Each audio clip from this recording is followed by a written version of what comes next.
And she said, "Oh, this car's going to hit us." And I looked, and it happened so fast, and it was mist and rain. Sure enough, it hit us right behind my door. T-bone. We went round and around, and things started going by us, cars and stuff. A bus, a big truck, knocked off. One of them knocked off our mirror, her mirror on that side. Well, when we stopped going around, everybody was running to us because it looked bad. And she went to crank the car. I said, "Oh, Faye, what are you doing?" She said, "Well, if the car will crank, we'll go on to get groceries."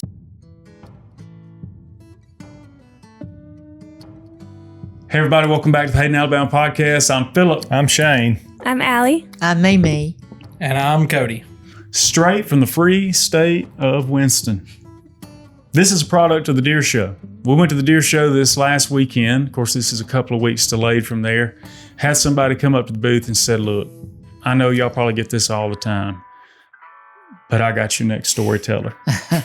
I said, "Well, I'm going to need a phone number. I'm going to need something to be able to get in touch with them." We did one FaceTime call, and in the middle of the first story, all I said was, "When can you come to the Shedia?"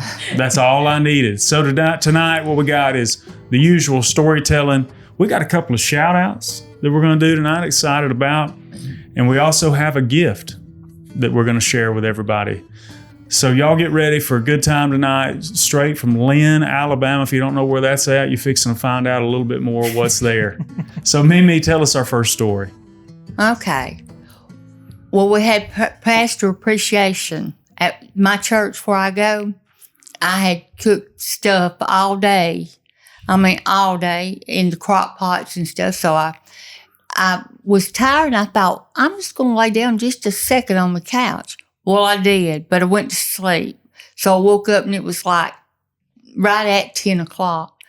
Boy, I throwed everything in my vehicle and took off. It's going up Highway 13, and golly, I met him. I was coming over the hill, and here he came. Blue lighted me.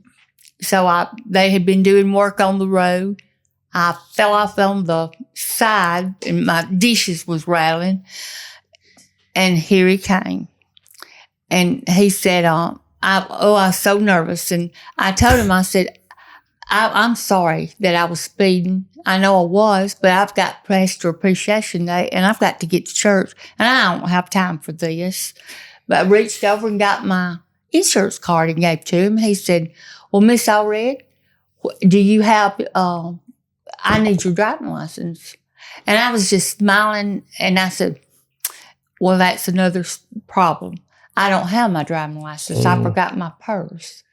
And he said, "Well, do you know your driving license number?" I said, "Do I look like somebody that would know their driving license number?" I said, "No." I said, "Don't you have a thing in your car back there on a little box that you can look all this up?" He said, "Well, yes, ma'am." And I said, "Okay." So he came back and had me a paper, of course. And I said, "I just really don't have time. I'm already late to get over to church." And I said, "You're more than welcome to come. We're clean." And I just smile, and then he would say, "Well, Miss Allred, you need to sign this." And but before that, he said, "Do you have," when he went back to his car on that little box, he said, "Do you have what kind of Schnauzer?" I said, "Well, as a matter of fact, I do." And I said, "Do you?" He said, "Well, yes, I do." I said, "Well, does he bounce up and down, up and down?" He said, "Well, no, ma'am." I said, "Well, mine does." He said, "Well," and I knew, I'm a little slow sometimes, but I knew what he was talking about. He said, you can get that fixed." I said, "I already have." I said, only thing happened, he talked in a little higher voice. Now, why in the flip would you say something like that to the cops? But I did. And so I said, "I really just don't have time for this. I have got to get to that church." He said, "Ask me about my seatbelt." But now I had it on when he stopped me, but that's the only thing I had. So he let me go on to church, and I had to talk. I had to read a book, and I had to keep pointing at it. I said, I've got to read that little book, short little book. And I got up in front of everybody, and I said, well, ain't God good? And I said, let me just tell y'all what happened to me. So I told my story, except I didn't say, he talked in a higher voice. You left that part out. I left that part out. I didn't think it would be appropriate for church. He gave your sweet self a ticket.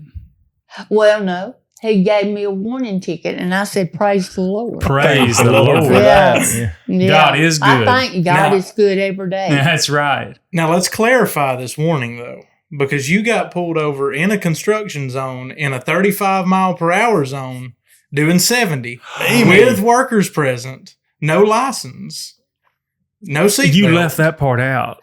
Well, you were going 35 miles an hour over the speed limit. Well, I was late. Yeah, well, I get it. The pastor's hungry. For an important date. Yeah. I had to read a book. Pastor appreciation. Yeah, and I had to read a book. I had a job to do. You really appreciated that pastor's all I can say. I did. But I got through the book, set myself down, and I was fine. Now, you brought a cast iron skillet with you, and I love things that are cooked in cast iron skillets. What's that all about? Well, I like cornbread. Mm-hmm. And so they came out with this stuff. It's called bacon. It's bacon grease. So you don't have to cook your own bacon. And it is really good. But I had to go to the grocery store. And I go to Huntsville on the Army base to the Commissary. And I practiced all the way. Heather went with me. And she said, Mother, just let me drive. You're not going to be able to say that, because they had a guard shack that they checked everything. I said, no, you know how funny they are. So I just went, pulled up there, but now I just got worse and worse and worse on the commissary thing. So I kind of said it right, kind of. Well, this big guy comes out, and he has a gun, and I looked at him, and it scared the fire out of me. He said, where are you going? I said, hospital. Because I knew if I could go to the hospital, I could get on base. So I went and got my groceries. That skillet just makes me think of the commissary. So the hospital got you in to the commissary. Yeah. Excellent. What was you going to do at the commissary? Get groceries. Oh, that's where you get groceries. Yeah. Oh, I ain't never been on base. It just ain't commissary. It's commissary. That's the word. That's the word. But I mean, you know. He knew. He would have known exactly. Yeah. You'd have probably made his day. It makes me smile. Well, it didn't make him smile. He never smiled. That's why I got so nervous. And then he had a gun. Yeah. And that was scary. Yeah, no doubt. That was scary. Well, I got a friend that would go with me sometimes. And we'd take time about driving. So she drove that time. And we stopped at a little service station, got us something to drink. And I always keep my lid on my bottles. Mm-hmm. Well, she was driving with her drink and didn't have the lid on. And we went under an underpass, and this car was coming down. And she said, oh, this car's going to hit us. And I looked, and it happened so fast, and it was mist and rain. I looked, and sure enough, here it came. And she said, oh, I believe this car's going to hit us. Sure enough, it hit us right behind my door. T-bone. We went round and round, and things started going by us, cars and stuff, a bus, a big truck. One of them knocked off her mirror on that side. Well, when we stopped going around, everybody was running to us because it looked bad. And she went to crank the car. I said, oh, what are you doing? She said, well, if the car will crank, we're going to get groceries. I said, we've been in a bad wreck. They brought a truck to tow it, but it wouldn't roll. So they had to go back to Arab and get another thing to pull us up on the thing. We was coming back, and we'd always stop at Moden and get a thing of ice cream. I went to sleep, and she was sitting in the middle, and we looked like wet ducks. I mean, our hair was plastered. Hers was, mine wasn't, because it's curly and it just got fuzzy and stuck out. But I woke up and I saw that road, and I cut my eyes over her and I said, "Hey, Ola Faye, tell that guy to go and get us ice cream." She said, "I ain't going to do it." And we didn't get no ice cream. No ice cream on this trip. No. I got to rewind just a little bit. I was too long. There's a lot. No. Was she going to drive away before the cops got there? Or Yes. Mm-hmm. in a And totaled car? Yes. Mhm. She was going to go get her groceries. Yeah, on task. I mean, I'm a task-oriented person, but that's the next level. Oh, y'all just don't know. Did Y'all- she have a concussion? No, we didn't. Okay. Hurt my knee a little tad. But we Can't blame a head injury on leaving the scene. No. Oh No, gosh, that's just it was pure awful. determination. Yeah. Yeah. So you know, saying bus, talking about a bus coming down, and this one involves you. Mimi here has got some friends, some very nice friends she has made. We live on one of the, I guess you could call it the main drags in Lynn, but every day I'd hear a horn blow. I live right next door to her, and I was over there at her house one day and saw this bus come by, and she was out in her yard watering her garden. She had that hand throwed up, and she was just Hello. waving. I heard that horn toot, and I said, "Man, who is this?" We turn around, and it's a white van headed down to the industrial park. And I said, "Do you know what the white van is?" And she said, "Well, no, I don't." And I said, "That's the Department of Corrections work release." I said, "We're right in the middle of their route." And she has made friends with all the work release inmates. I told her, I said, "You do realize that if an escape ever happens, they know MeMe's. which house they're coming to." Coming to MeMe's house. 'Cause They she's are real going nice. to MeMe's house. I thought it was a little lady, and I just waved. And then they got where they would come back after they picked everybody up. They'd come back, and Heather was out in the yard, his mom, and they blowed the horn. Oh gosh, she like to die. She was mad at me. Oh, they For making recognized friends you. and being Yeah. nice. For making friends. Yeah, I thought you supposed to do that. Well, I feel like we're friends. I ain't known you no Few time. days. That's right. That's Bible right. says if you're going to have friends, you better find yourself friendly, right? That's right. And Is that in I'm the friendly. Is that a verse? I don't know. yeah. It sure does sound good. I think it sounds real good. That's just like the old cleanliness is next to godliness, but I ain't found it in there yet. You looking it up? A man that hath friends must show himself friendly. That's right. Where's that at? Proverbs 18:24. Oh. Right, Proverbs. Proverbs? Well, I stand corrected. Mr. the- Biblical Scholar, man. I Do appreciate what that. I can. The church me and Allie go to, we're doing a Bible study right now called 40 Reasons Why People Don't Like You. And the majority of it comes out of the book of Proverbs. And It's brutal. It has been very 40 good. reasons people don't like it. Is there only 40? I've got a whole list of why people don't like it. But it's just 40. You're doing pretty good. Yeah, if that's all you can get to. You mentioned water bottle Uh-huh. in the car. Everybody drinks water out of a water bottle now. We went down to Panama City the year after I graduated. As soon as we got done with classes in May, loaded up, got us a hotel room, went down there, and we were driving down the strip that night. You know, that's what everybody does. You get in the car, you drive up and down the road after dark. Well, I dipped Copenhagen. I had an absolute affinity for it. I dipped it all the time when I was younger. And so there was 2 water bottles sitting in the console. Well, I was using one to spit, and the other one was just a regular water bottle. We drove around, come back. When we parked the car, the owner of the car told me, "Get that bottle out of here." Well, that was 3 seconds later. I've already forgotten. She said, "Get the water bottle out of there." I just went in there and went to sleep. Didn't think nothing about it. I was awakened the next morning to a door flinging open like they were doing a SWAT.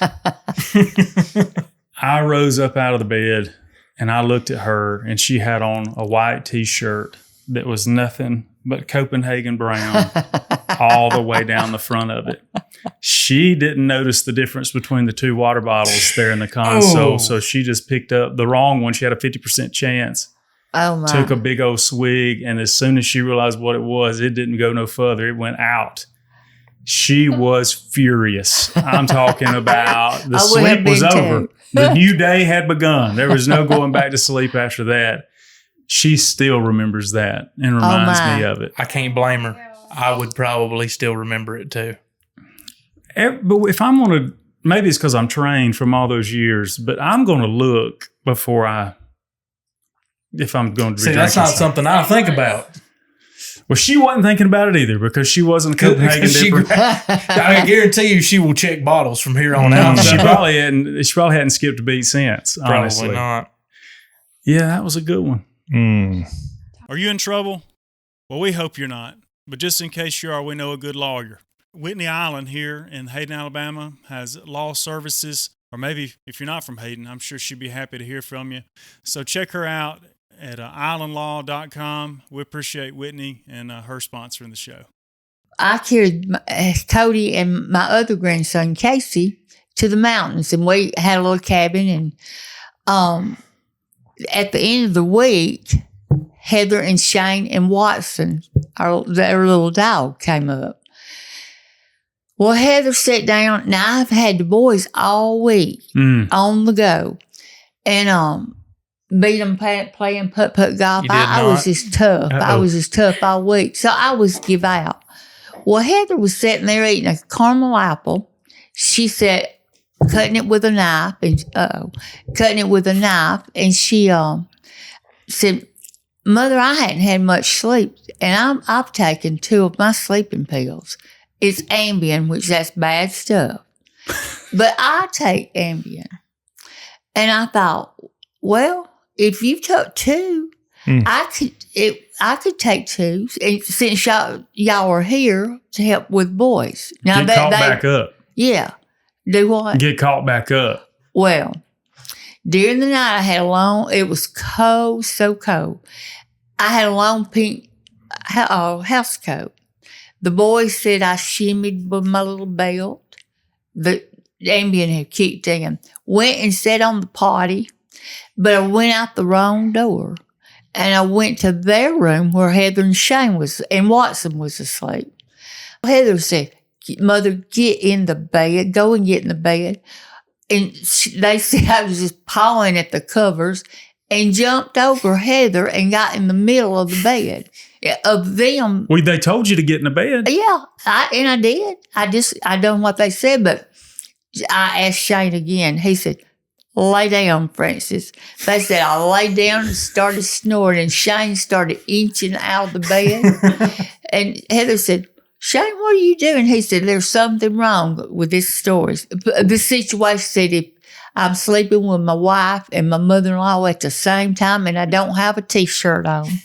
He got up and went in the other room. Well, when I woke up, I was by myself. It was morning time. And I walked to another door and opened, and he was laying on a air mattress. He just turned and looked at me, and I just shut the door back. I was so humiliated. That like to kill me. To kill me. Now, let's provide some perspective to that. Because I was also in the cabin. I know. Were you on Ambien as well? I was not. Okay. I was not. I do not partake of Ambien. Okay. Was Watson also on Watson was not. Maybe. Myself and my cousin, Casey, we were in the living room. That was our quarters as the kids. How old were you? I was 15. 15. Okay. Yeah. So he had taken the couch, and I was on a half inflated air mattress in the floor. And she got up and did a load of laundry, and I was saying the same thing from outside the master bedroom, get in the bed. Well, then she is not lying. She did a shimmy in her robe and said, I'm going to go to the bathroom and then I'm going to go to bed. I said, well, that'd be a good idea. Well, about 45 minutes later, we are still up waiting on her to lay down where we know she's somewhere secure for the night. And she has not reappeared. And I said, Casey, I think she might be asleep on the toilet. or something in there. Well, about that time, Dad busted out of the master bedroom, slammed the door, and climbed on the half-inflated air mattress with me. And I said, "Found her, cut the lights off. Let's go to bed." She's in there. Go to bed. It was bad. Do you It was have any bad. recollection of any of these claims made against you? No, no, other than when I woke up, You I had were this- in the wrong bed. I was in the wrong bed and I had a queer feeling. Yeah. Yeah. So, yeah. Yeah. That Ambien will get you. Yeah. Is it possible that they are true, these claims? Oh, yeah. Okay.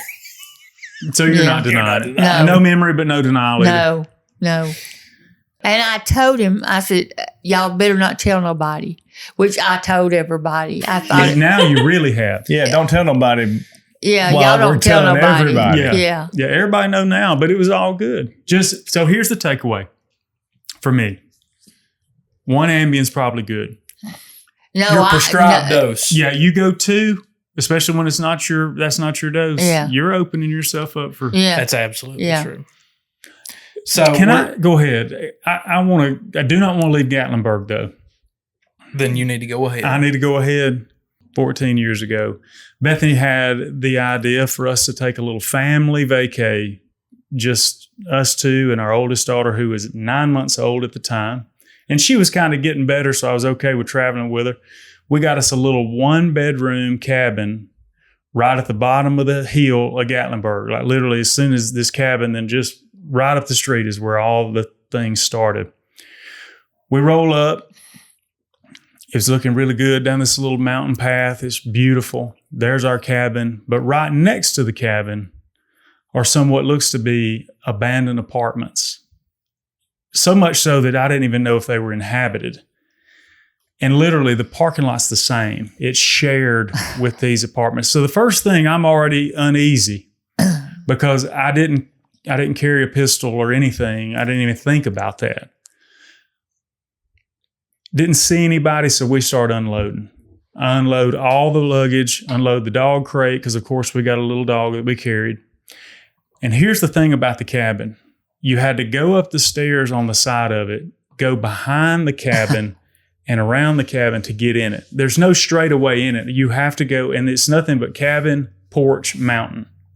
Soon as I get everything unloaded, the last load, lock the car, Madeline's crawling around on the floor down there in the bottom. Bethany's putting up some stuff. I'm standing in the kitchen. There's blinds, a door just like that, a 6-pane half window door. It's got blinds coming down it. And I see a man at the door. Nobody has business at this cabin but us. And I look out the little, where the string goes through the blinds. I'm looking through one of those little holes in the string, and that guy is looking all around. He's looking behind him. He's looking over the porch. He's checking out to see if anybody's watching him. I don't have the first pistola, but I do have 2 of my most prized possessions on the other side of the door. That's right. I turn, I'm in the kitchen, and there's a butcher block filled with knives. I get the biggest knife in the butcher block, and I have a death grip on it. At this point, I'm Maximus Aurelius. I mean, I'm ready to go. I didn't tell them. I think I told Bethany, get Mal and go to the bedroom. And I'm standing there on the other side of that. If the door weren't there, we're less than a foot apart. The glass is the only thing between us. And I'm holding that knife just like this. He turns, and now he does the same thing that I was doing to him. He's going to look through one of those little holes and try to see in it. And I see him look in, and the first thing that he sees is that shiny blade. And he looks up, and then he sees my eyeball. And I just see him just move back. And I said, I was just ready. I said, do I open the door and go to him? I said, no, I think that breaks the law. He's going to have to come into me if I'm not going to get in trouble for this. But I'm ready. I mean, my heart's beating out of my chest. Nothing happens. I look out there. I can't see him anymore. Remember, there's only one way in and one way out. Then there's a window that goes down the stairs. I never saw him go past. So I told Bethany, I said, I've got to go out there. I think he's on the back side of the house. Open up the door. I'm wielding the knife. I go around. He's not back there. He's not down the steps. I look up the hillside. I do a quick SWAT search around the house. I don't know where the man went. To this day, I don't know. But the first thing that I did is I went back in the house. I said, you call whoever it is that you rented this thing from and you tell them, we're out. We are not staying here at all. So she calls. The lady's super apologetic. We've never had any trouble there, but we believe you. Come get a key. I've got a place for y'all to stay. Load everything back down to the car. We load up, go to the office. She hands us the key, gives us the address. We go up there. A 9-bedroom house. Oh my! With arcade, this is well over $1,000 a night place, and that's where we stayed for the next 3 nights in Gatlinburg. That's hillbilly heaven. And the last thing that happened, last night, we're going home the next morning, 3:00 in the morning. Guess what goes off in that house? The fire of the burglar alarm. burglar alarm. I told Bethany, I said, I don't care. Just go get in the car. Just go get in the car. We are leaving Gatlinburg, and I don't know when we're ever going to come back to Gatlinburg. And we didn't travel for a little while after that. That'll mess you up. I've never had a travel incident in my life anywhere I've ever been, but that one left a mark. And we didn't travel alone for a little while after that. I'd love to know where that man went because I'm telling you, it's just like he vanished. On the last one she was telling about, she tells everybody everything. Well, that is not an understatement. She tells everybody everything. MeMe's an open book. She is. She is a very open book. Myself and Allie have joked of when we do have a kid, we might have to hold off for just a second, on the announcement. Oh, but not really. I'm just. She's just excited to tell everybody. That's right. That's right. She's proud. Excited for everything. Well, when they got Cody bought her a ring. And me and 3 other women always go out and eat on Saturday night. And they were telling about their kids doing this and that and their grandkids. And one of them was getting married. And I thought, nobody, I looked around, I didn't see anybody I knew that could run their mouth. And I said, y'all can't tell nobody. They said they wouldn't. I said, Cody's got Allie a ring, and he's going to ask her to marry him. And I don't know what happened, but I looked around at the back of me, and his best friend was sitting there. Who did know? But I didn't know this. And then they're married now. And I said, oh, don't tell nobody. Don't tell Heather that I've told this, because boy, she told me I better not. And I said, I won't. But I wanted to be in that little thing. Yeah. Well, who sticks their head around the corner with go boxes but Heather? And I knew they would tell her. I knew, and I thought it'd be better for me to tell her than have them to tell her. And I told her. Her veins stuck out on her neck. She was so mad at me. Corey. Busted. Yeah, Corey, my best friend. I love hearing his side of this story because they call themselves the Red Hat Club, and they're in the middle. This is not just a regular social scene. They're in the middle of a steakhouse that is well beyond capacity every Saturday night. What's the name of it? Yampertown in Winfield, Alabama. And that's the name of the restaurant. Is Yampertown? And it's good. It is delicious. But she is sitting, and when you imagine communal places in a steakhouse, I want you to picture the salad bar. Oh yeah, because they are quite near to the salad bar. Is this a help yourself? Yes, Oh, this is a fine salad bar. Mm-hmm. So everybody's there. And Corey said, I waited until I got done hearing her telling the story. He said, and I just gently leaned my head out, looked at her, and said, "You're busted." He said, and about that time, Heather, my mother, rounds behind me and was hot. She didn't. You had not told your mom? No, I had told my mother. She told me and told me I her couldn't not to tell tell a soul. nobody. And she's just told the entire steakhouse I didn't. I whispered it just to them. I love you to death. Show I'll me- fight for you, but show- you learned how to whisper in a helicopter. Can you show us how you whispered it? Give us an example. Yeah. Cody's got Allie a ring. Oh, And he's fixing to give it to her. He's fixing to ask her to marry him. Yeah. And I'm thrilled to death. and I'm thrilled. Yeah. It's And- hard not to tell something you're excited about. Well, it is. Well, when everybody else is telling something about their kids, you want to brag on your kid. That's right. I 'Cause went. I'm the only one that's got kids, I think. Talking about, and it's just a sign of love. That just means that's how we know that you love us and you're proud of us. So when I brought that ring home, I went over to her house and showed her because I live right next door. So I went over to her house and I said, look at this ring. I've got Allie.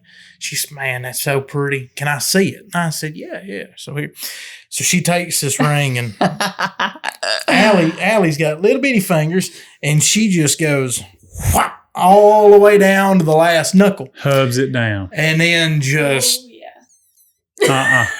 and I said, don't Oh, tell me no, that man. ring is stuck on your finger. I had to lick and do everything to get So that she's off. licking her finger. I said, get some butter, don't lick it. I did. I licked the fire out of it. I got to give this to the woman I want to marry me. About to tore my finger off too. Let me tell y'all something else. I am a good daughter. I love my mom. My mom's That's a been fact. gone for a long time, but I was a good daughter. Carried her to the chiropractor doctor, and she said, I don't know. We need to tell that Oh, one. yes. "Do I need to? Do I need to Go tell for it. this?" Sure. If I don't even know. I'm happy for you to tell it. Yeah, you tell it. And if- Okay. Alice Well, says yes. we go in and we know the lady that takes you back to go on the table. Well, I always went in with Mother. She said she could do it. So I sat down, crossed my legs, and got a book. And about that time, the lady that carried her back came to the door. She said, your mom's wanting to see you back there. Well, when I went down the hall, I could see her head turned out, sticking out the door. When I got in there, she said, well, she was doing this. And she said, quick, give me your panties. And being the good daughter that I was, I pulled my pants off and pulled my panties off and gave them to Mother. They was going to x-ray her and she had Daddy's underwear on. Oh, Lord. So I gave her my panties, but I never seen them to this day. I don't know what she done with them.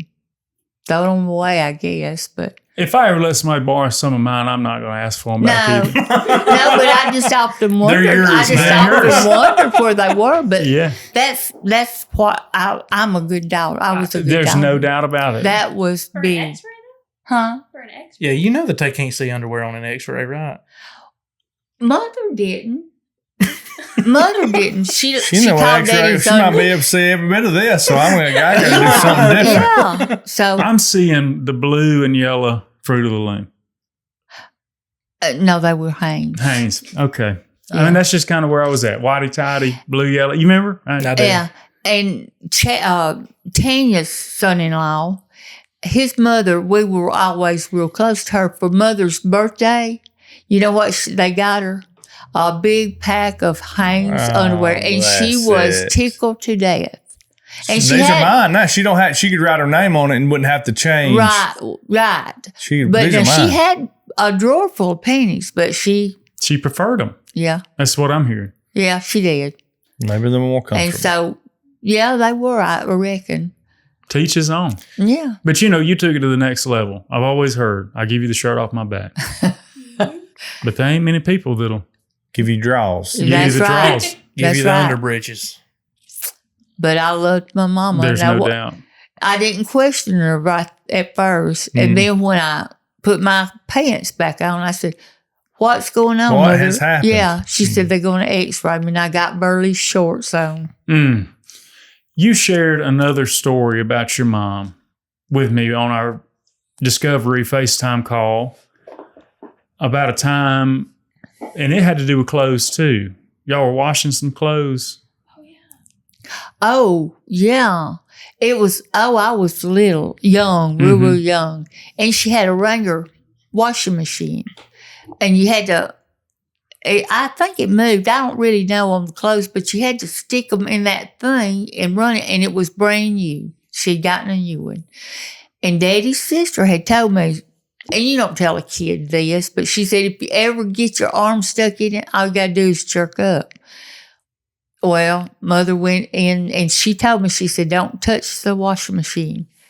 Well, I did. I stuck my finger and it did this right here. And they had to lance it. And So take me, you stuck your finger in and then obviously it rolled up and then it just started spinning because it couldn't get over my elbow. So I had to go to the doctor and they lanced it. And I had, back then, that was a long time ago because y'all all young. I had to, I don't reckon they made slings because I had to keep it up. I had a diaper around my neck. it's a baby diaper. Yeah. But it was up. Makeshift sling. Yeah. Whatever it takes. Yeah. It's the same thing. A baby diaper is a lot different back then. We think of today, a baby diaper is the cottonish, paperish thing, but that was just a cloth. Oh, yeah. Yep. Allie, you I didn't know that. you didn't know that? I'm not from here. I ain't from here. I think that was universal there for a while, Miss Yeah. Allie. What you meant to say is, I'm not very old. That's I ain't what from you around meant to these say. parts. No, I'm really not. I've never even heard that before. A cloth diaper? Yeah. That's all they had. I was raised in cloth diapers. Yeah. I was raised God. in California. We had fancy pants. She taught. I'm slow talking. I called her phone one day, and her answer machine came on, but it says, "Hey, this is Allie," but it's blah, blah, blah, blah, blah. And it scared the fire out of me. I just hung up my phone. Don't want to talk to It was so anybody now. fast you just hung up. I didn't know. Miss Allie, when she first moved to the state of Alabama, had a little faster cadence than everybody out else. here does. You've hit the brakes a little bit. I had to when we first started dating and talking. I would just get excited and I would talk to him and he would just stare at me like, and he said, "Just go ahead and say Stars. everything you did.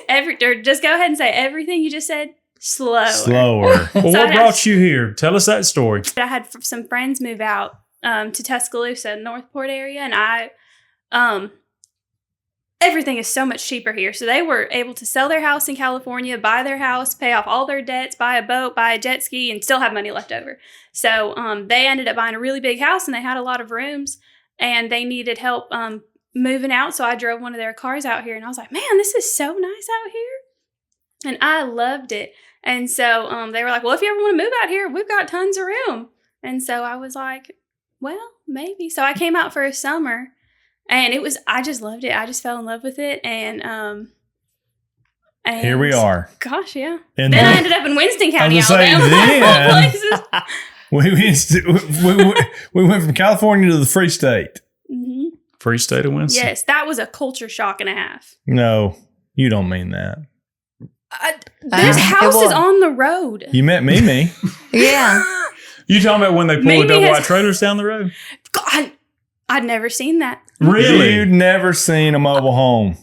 I took so many videos when I moved here and sent them back to family. It was like, look, there is a house on the road. They probably still call them in Winston County trailers. Yeah. Yeah, See, trailers. we- And we don't have trailers where I grew up. Trailers. I call it our house, but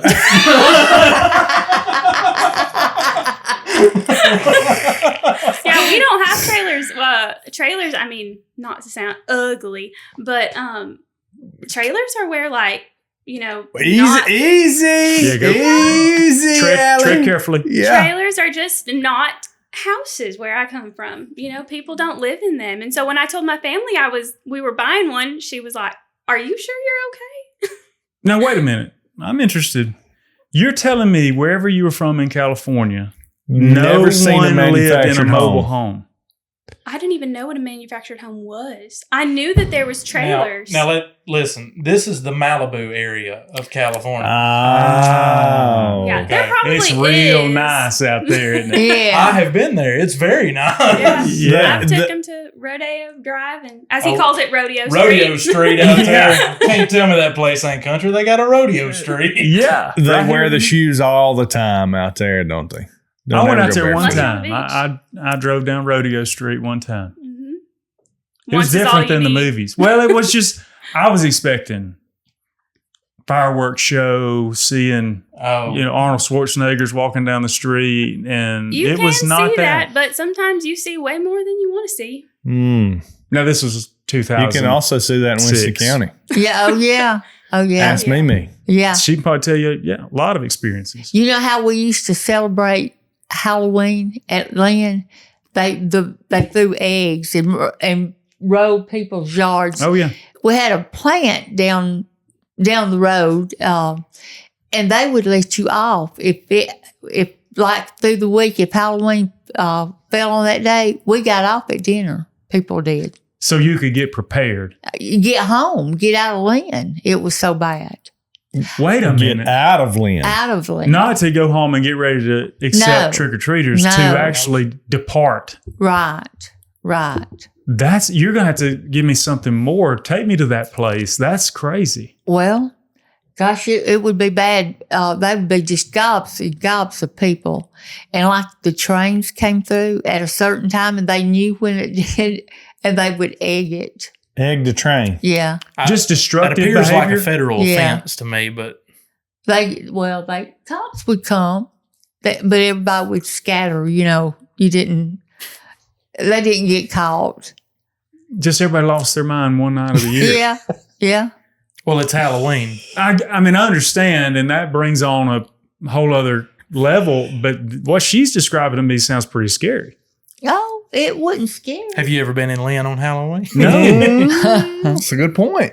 I He's may got a get point there. armored car and head down there this year and see what it's all about. Oh, it's Yeah, quiet. It don't do that no more. It's a very nice community now. Yeah. It was They've been then. reformed. And you know who was the in Lord's the got a hold of it. Mhm. Yeah. You know who was in the middle of it? My family. I had 3 brothers and a Checked sister. Yeah. That's true. Did And you they were ever rough. partake in the shenanigans? Maybe? No, I really didn't throw an egg. I watched. Watched a lot of them. Yeah. Did you hand anybody some when they ran I've out? done toilet paper. That doesn't I count. didn't do That's it. fine. I didn't do it. I've You given hand- toilet Now- paper. Mhm. I got a Halloween one Come on. from Lynn. Some of my best friends from high school, when the movie It came out, if you fellas remember the movie It, Mhm.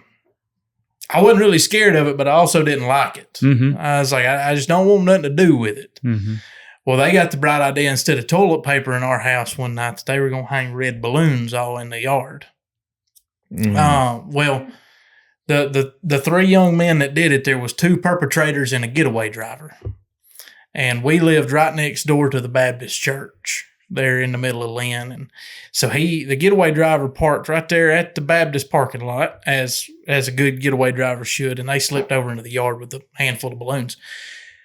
Well, my father had told them, if you try to do something out here in the yard, I'm liable to pop a shot at you, or something. Just if you're I in like the yard in the middle of the night, My property. it is just Your this fair is your game. fair warning. Mhm. Well, one of those balloons, as they were hanging, it touched a limb, and it popped.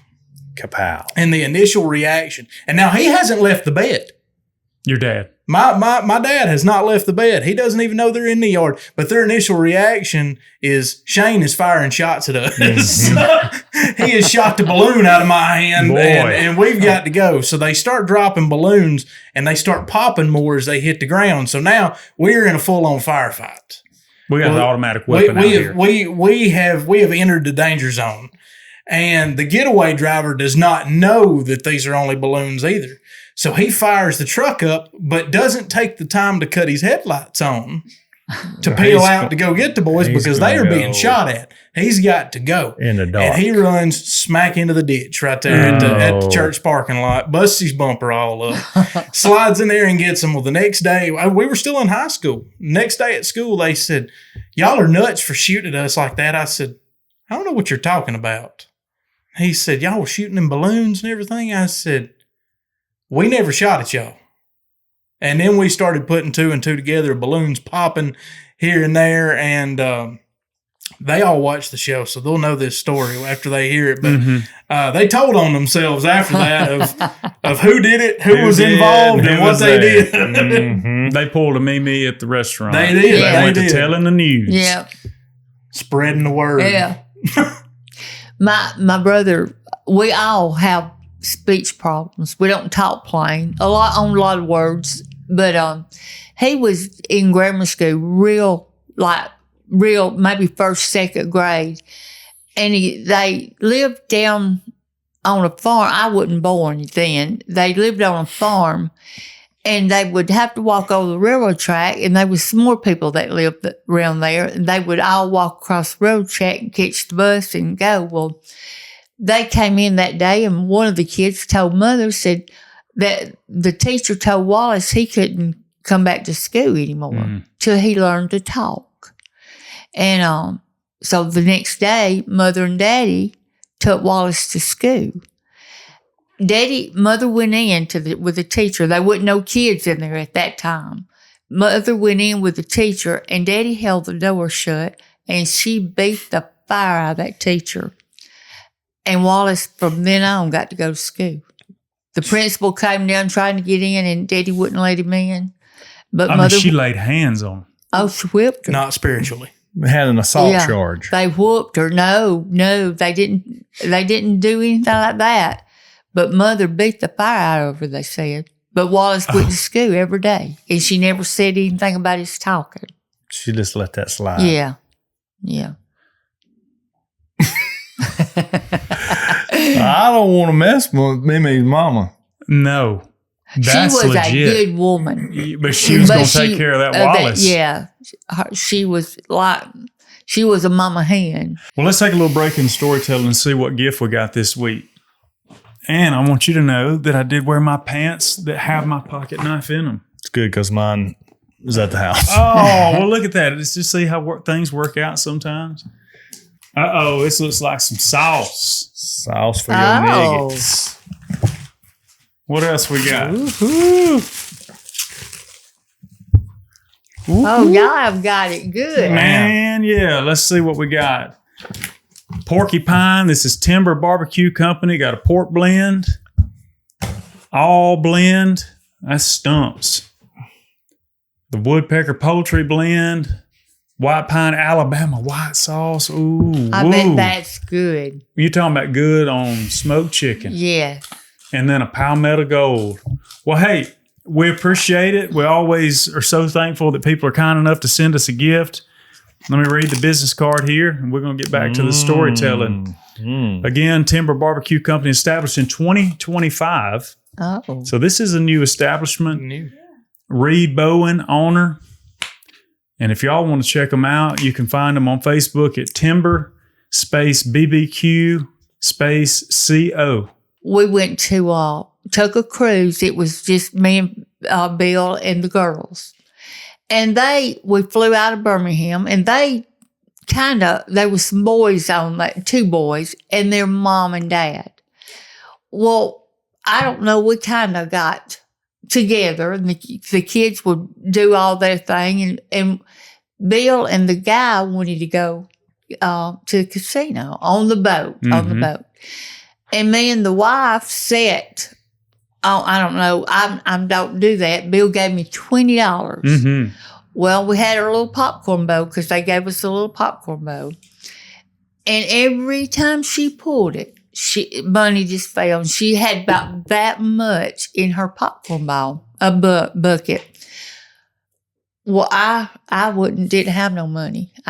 Mine done gone. $20 is gone. And nobody was around us. And I just reached over and done my hands, and I got big hands, and got a bunch of her change and put in my bucket. Well, Bill walked up about that time, and when he didn't say, well, he did say it there. He said, "Lucy, you can't do that." Said, "That's that woman's money." I said, "She don't care," but she did care, I think, because she didn't say nothing. But I would have shared with her. Yeah. If I had money in my bucket. Yeah. And you didn't think a thing about it. No. And then I lost all her money. Oh. So not only did he identify you've stolen this lady's money, I didn't but steal it. She didn't care. She didn't care. You thought. Did she see you? She did. Well, it was between her legs. Oh. The bucket was. She saw it. She probably noticed. She knew it was missing. And I got 2 handfuls. And then you lost everyone. Oh, every bit. Have you been since? No, not That was good enough. Yeah, Fred said that wasn't for me. I wasn't supposed to be doing that. Yeah. Well, that's the typical experience that you experience is a donation. Yeah. Yeah. But I didn't think she would care if I got some. I didn't ask her. She probably wouldn't have if you wouldn't have lost all of it. Or if you'd ask her. Would have made it go smoother at least if you'd have won it back. If I had that much in my bucket, I would have let her got Did whatever. you tell her that? No. Oh. No. But it's fine. What? Yeah. Wasn't no need. I done it. It's too late. It was in that machine.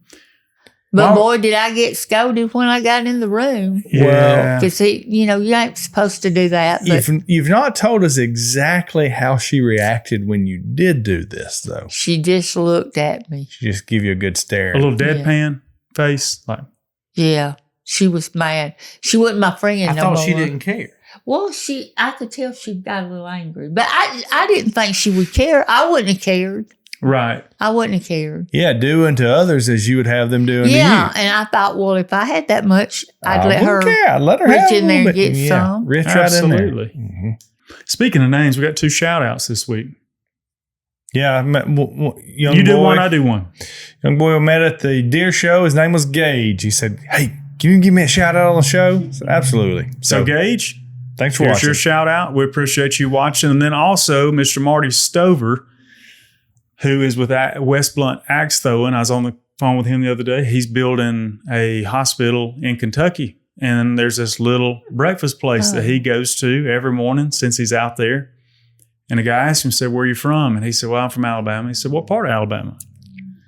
"Well, I'm from a little town in Alabama." He said, "Well, what's the name of it?" He said, "Hayden." He said, "Oh, you're from where the Hayden, Alabama podcast is."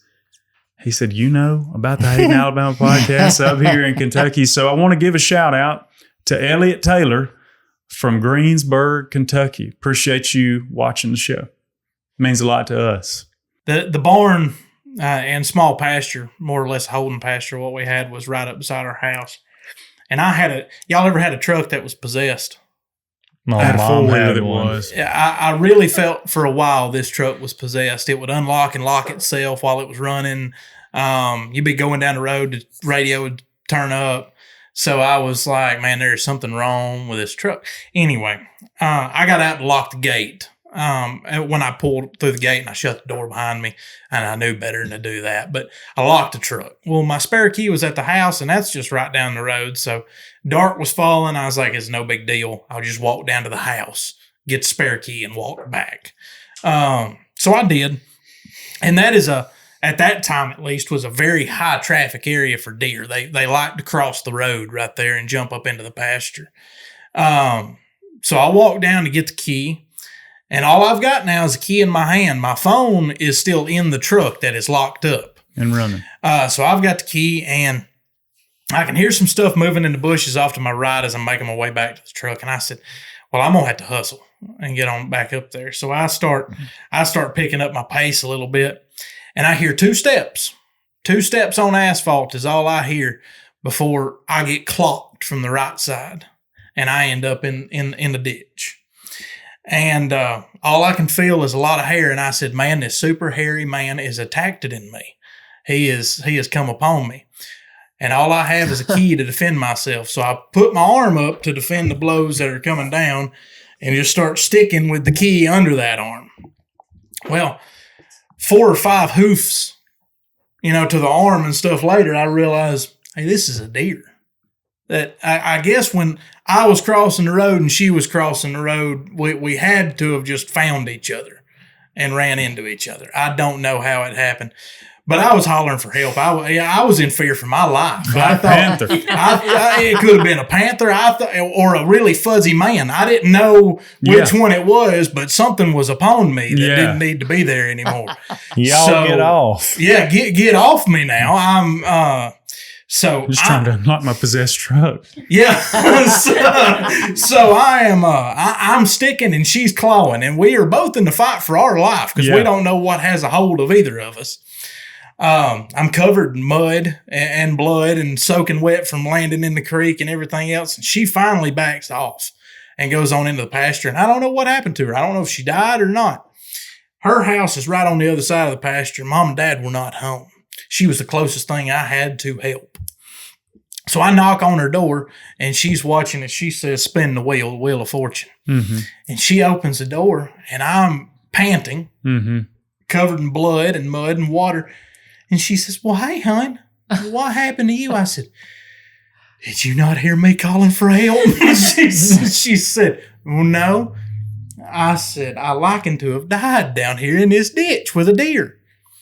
I unlocked my truck and went on back to the house. And I've been leery walking to stands ever since. You know, I'm like, man, they're going to avenge. They're going to avenge their fallen friend here. Now that is a bizarre story. I don't know how many deer attack stories I've ever heard. Well, I've never been a part of one. I don't know I've ever heard of one. It had to have been a freak accident that we just happened to find each other right there or something. You may not have been able to see well, but she could. Yeah. I mean, they see just fine as far as I can tell at night.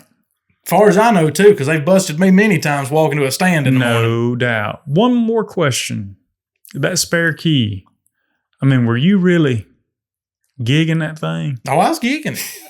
I was in fear for my life. I was in full self-defense So you were mode. trying to, I was in fight or flight, and at that time, flight wasn't an option. Yeah, she done took that off the table. Flight was gone. I was a wingless bird. I had to start sticking. And that's all I had. I couldn't go down there. If I'd heard him, I'm scared of the dark. So it would just had to got him. You're just on your own in the free state of Winston, buddy. That's all there was to it. Mimi, I am not surprised. I am very scared of the dark. What do you think's out there going to get you? I don't know. It just scares me. You know, John F. Kennedy said the only thing we have to fear is fear itself. Yeah. And what's in the dark? You ought to see my front yard. I've got a lot as big as that thing right there. Pay $69 a month for it. Is it worth it? Yeah, it's worth every penny. It lights up my whole yard and the backyard, everything. Y'all, Alabama Power came out and put this thing specially on her pole, and it is by request. It is a sure enough light. Paid It's for it, bigger than a normal dusted on light. Yes. Oh, yeah. We have a dusted on light on the other side of the pole for the services our yard, and she has the spotlight off of a U.S. Navy destroyer that's strapped to the other side over there. There's no telling. That's probably why they've been having to run that third steamer down there at Miller Steam Plant. Power Mimi searchlight in her yard. I've got night lights in every room, which I don't have but 3 rooms. So that's well, peace bad. of mind is worth. Yeah, That's right. Worth a lot. Yeah. Yep. You got any more stories you want to tell with us, Mimi? Well, I've run my mouth pretty good much, I think. Well, I've enjoyed it. I've had a good time. I hope so. Mimi was scared. She thought we was going to poke fun at her. Yeah. Have we poked fun at you? I don't think you poked fun. We ain't been ugly either. Y'all ain't been ugly either. No. We didn't. No. We didn't sign up for that. No. Y'all ready to do a little scripture time? Yeah. Let's do it. Now, I want to warn you before we start this. This is a sensitive subject, but it's God's word. It's what Jesus taught us. Matthew 5:27-30. You have heard the commandment that says you must not commit adultery. But I say, anyone who even looks at a woman with lust has already committed adultery with her in his heart. So if your eye, even your good eye, causes you to lust, gouge it out and throw it away. It is better for you to lose one part of your body than for your whole body to be thrown into hell.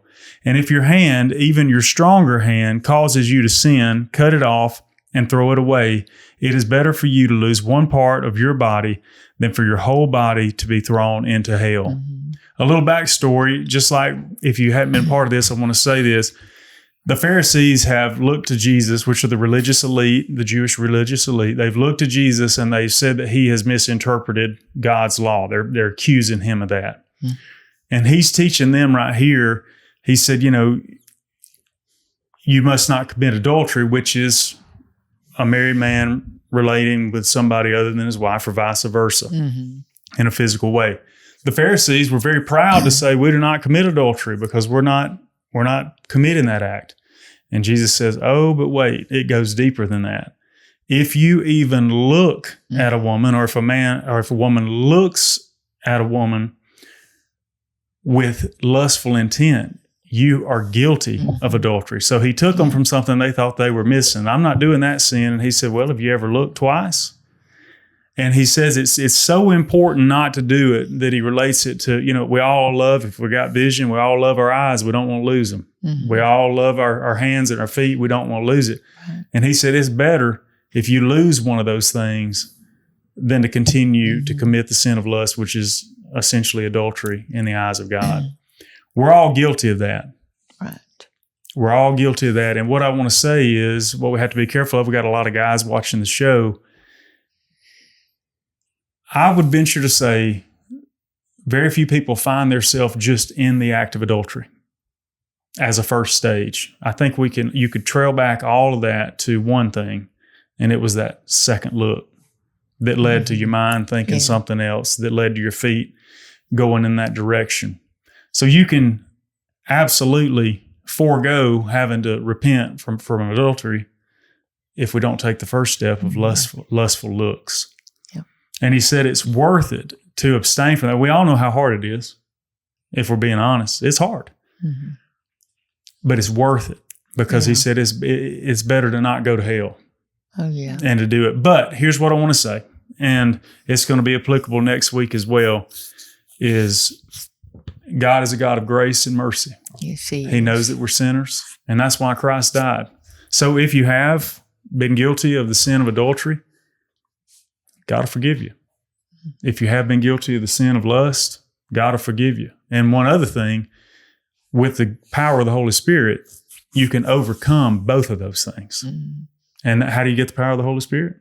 Through belief and faith in Jesus Christ. That's our first gift. When you profess Jesus Christ as Lord, he said that he gives you the Holy Spirit. It dwells inside of us, and it empowers us to overcome those things and be able to battle and not fail through his power, through his mercy and his grace. Tough message this week, but I think it's a good one, and it'll help you, no doubt. I've been doing a Bible study with a group at our church, and you were talking about that first look. You don't often catch yourself in the act on that first look. It's that second look. And I found myself, and this is from my experience, just because, like you said, it's not an easy thing to overcome, and we're all just as guilty as the next person.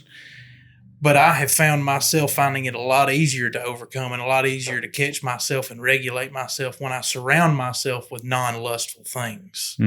And we have been doing a Bible study, and I promise this will tie in, but we've been doing a Bible study on thoughts, angry speech, and just lashing out.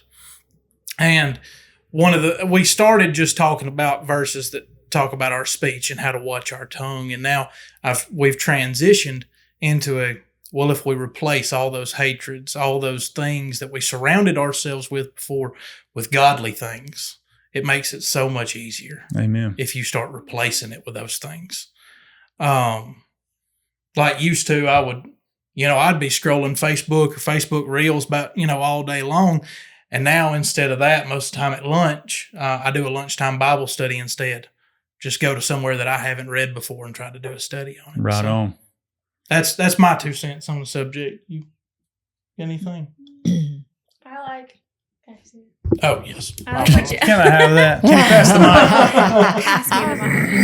I like about the first look, like you were talking about, and even what you said about scrolling through really any social medias. People get numb to it. They'll see something and be like, oh, probably should see that. Oh, well, it was there. Oh, well, this. Just, oh, well, that, and don't think about it too much, or have a thought or do something that they're like, oh, it's fine. It was just one time or whatever. And people don't realize that one time turns into 2 to 3. And then you're just like, oh, well, that's just how it is now. Or that's just how I am. Or you just make excuses. And you have to remember, people were like, he's saying that if your eye causes you to sin, like take it away, like take it out. Like it is such a big deal. It is so much bigger than people make it seem. They just oh, well, like, no, cut your hand off. Yeah. You know, like I feel like people don't realize how important our thoughts are and Mm-hmm.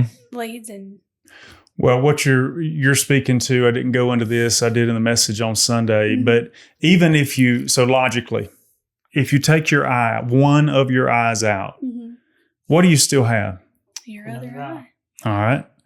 If you cut one of your hands, one of your feet off, what do you still have? You have another one. We still Jesus have a is second not chance. saying literally mutilate yourself. Right. He gets to what you're talking about. It's a heart issue. Yes. And if your heart's not changed, which is what you're talking about, what I interpreted what you're saying was a hardening of a heart. It's exactly, that's exactly what it is. And that's what he's teaching. If you don't have a heart change, all the self-mutilation, you can do it all, but it's not going to help you. It means nothing. It means nothing.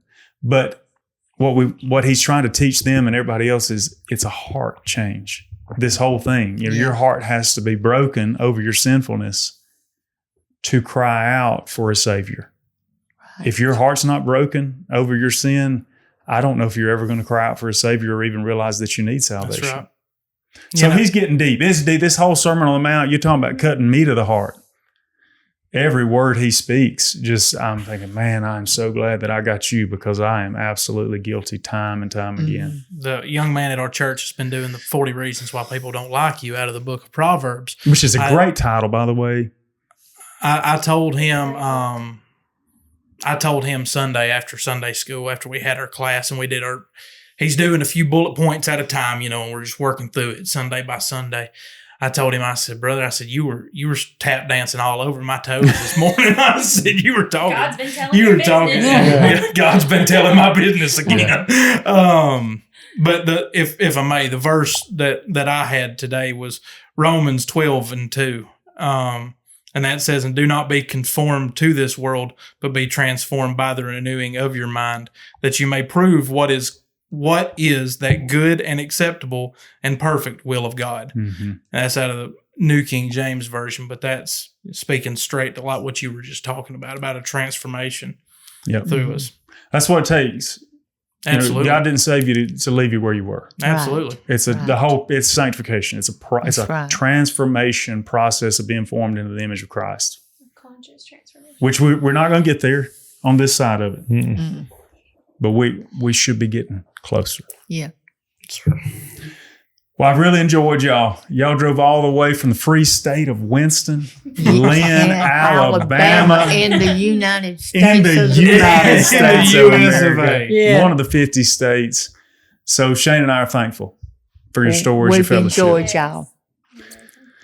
Well, that's going to do it tonight with Hayden Alabama Podcast. I'm Philip. I'm Shane. I'm Mimi. You're Mimi. I'm Cody. And I'm Allie. We'll see you guys next week.